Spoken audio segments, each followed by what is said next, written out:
Cool. So since last night, we went to bed. Jake finished drilling out all the... Oh, that's nice. Jake finished drilling the holes for that bracket, and then we just made everything kind of somewhat tight. We made paint marks to make sure that the bracket that we weld to the axle tube is in the right spot. We figured out center line for the diff, and now we're just figuring out ride height so that we can get everything decently finalized-ish. But damn, this thing is sitting low and I love it. It's sitting lower in the back right now, I think.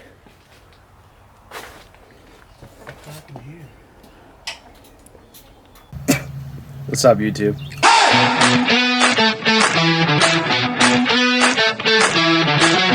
This is high quality. Check this out.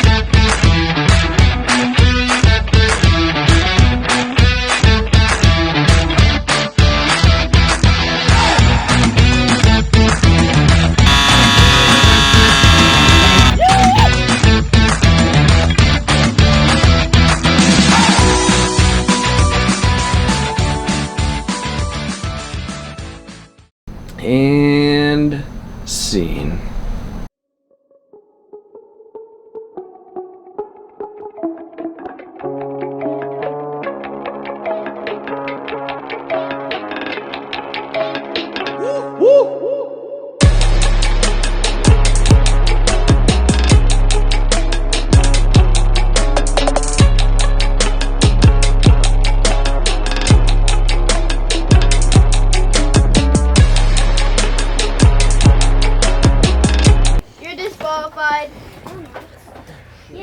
All right, so we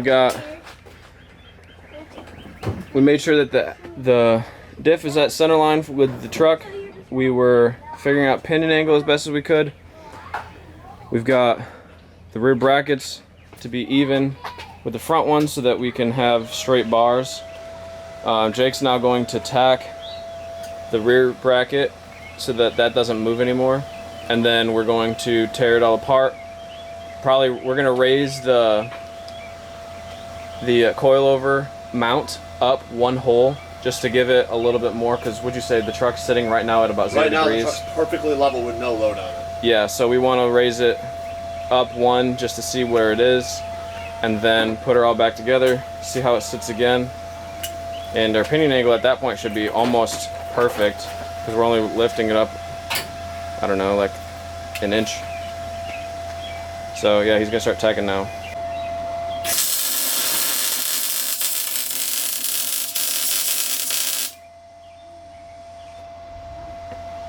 Boom.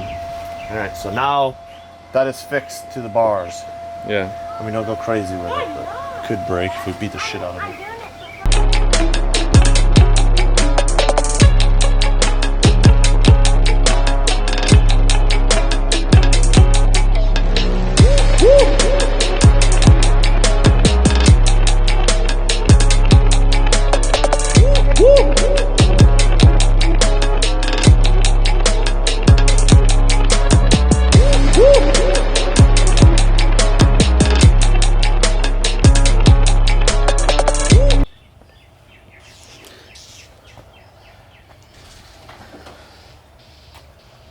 So we just lowered, or no, we just raised it up, raised the back of the truck up, up one bolt hole on the mount, and now we're just trying to get the axle re-leveled again because we don't have the Panhard bar to keep it straight. It's gonna move when we get on it. Yeah, we're gonna get up and stand on it and see what it looks like with load.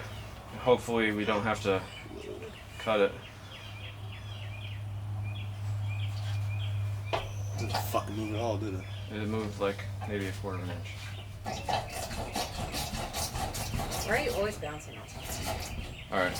Actually, do you want to get... I want all three of us up there. Yeah, so how about I want to see if we can bottom it out. You stand here, Ashley stand there, and I'll stand on the back because I weigh the most. I want to see if we can bottom the axle out. Bottom it out. Because I don't know what's going to bottom out first. Well, we need to put those bump stops in too.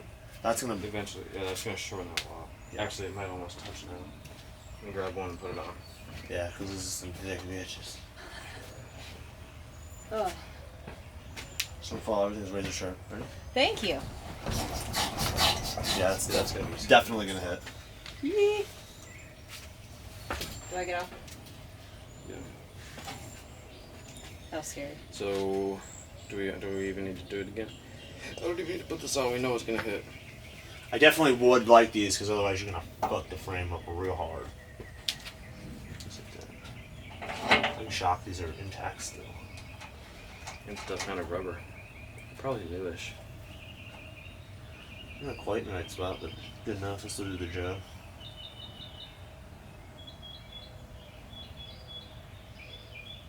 Yeah, dude, 'cause if I stand on this now. Do it. Bounce it. Yep. Man, they are pretty squishy. Those are not violent like the ones on my Silverado. That one feels like it's gonna blow the fucking windshield out when they hit. So, our options are notch it or take it up another bolt hole. Which I don't know that we're gonna be able to do another bolt hole now because yeah, we have to basically have a shorter bolt, which is But sketchy also, with weight bearing. also.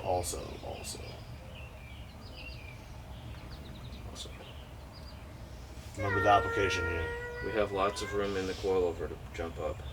That, but also, there's nuance to vehicles like this. We're not trying to build OEM, you know what I mean?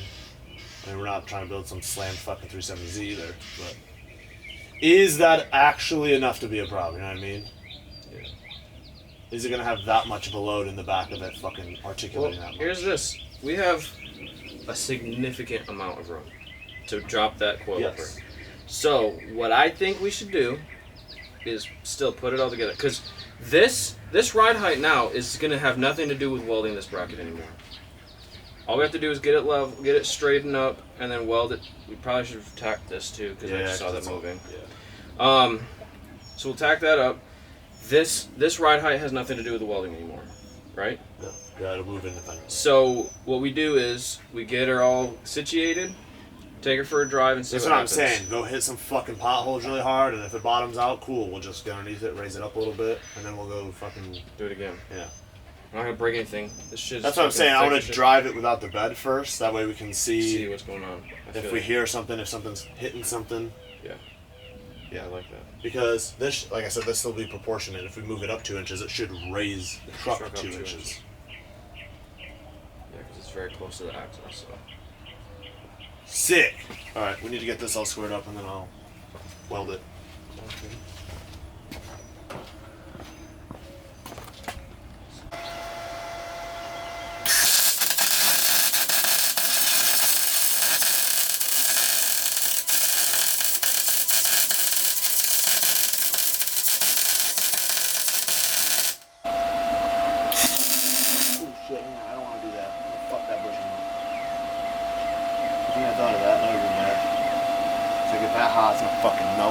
Yeah. We probably should have took those out. Yeah, I mean, it should suck. Cause it's still gonna take a lot of heat. You want to real quick? Let me add a little more to that side so that it definitely doesn't move, and then we'll when we roll it out to paint it, we'll finish it, clean it up. Then I'm not out of position as much. I can make it look a little better too. That's probably the smarter idea. Hey, let's get prep spray when we're out too. Yeah.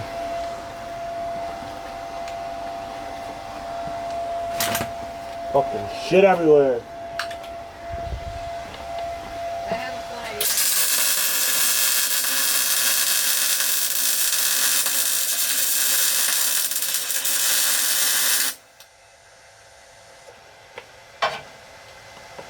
You know, that's fucking weird. I don't know if it's just dirty or what. Probably. Alright, so we got the axle bracket tacked on for the Panhard bar now. Holy cow, I can't record.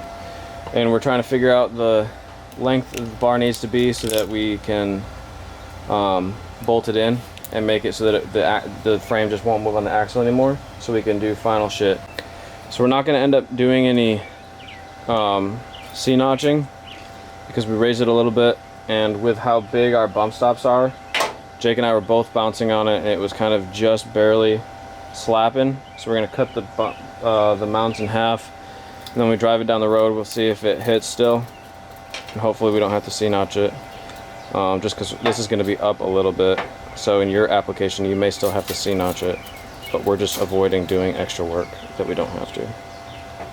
All right, so we got the axle bracket tacked on.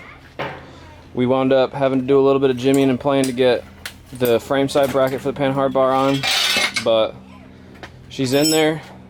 Now what we're gonna do is, oh yeah, look at how stable that is.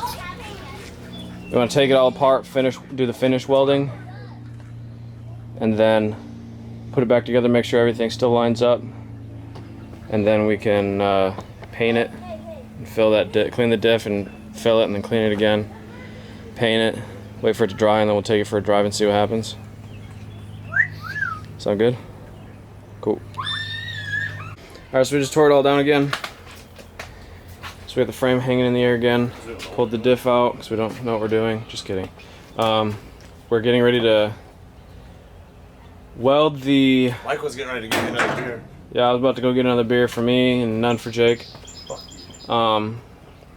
Jake's about to weld the 4-link brackets on the axle and the Panhard bar on as well after cleaning up a little bit, and then that's super safe.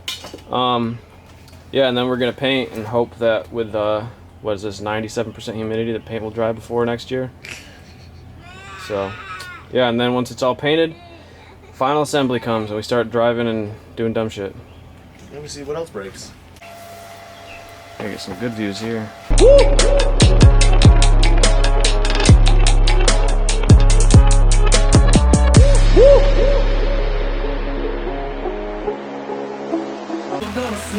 Alright, we're just doing the installation now just to kind of get it together and rock it.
Woo!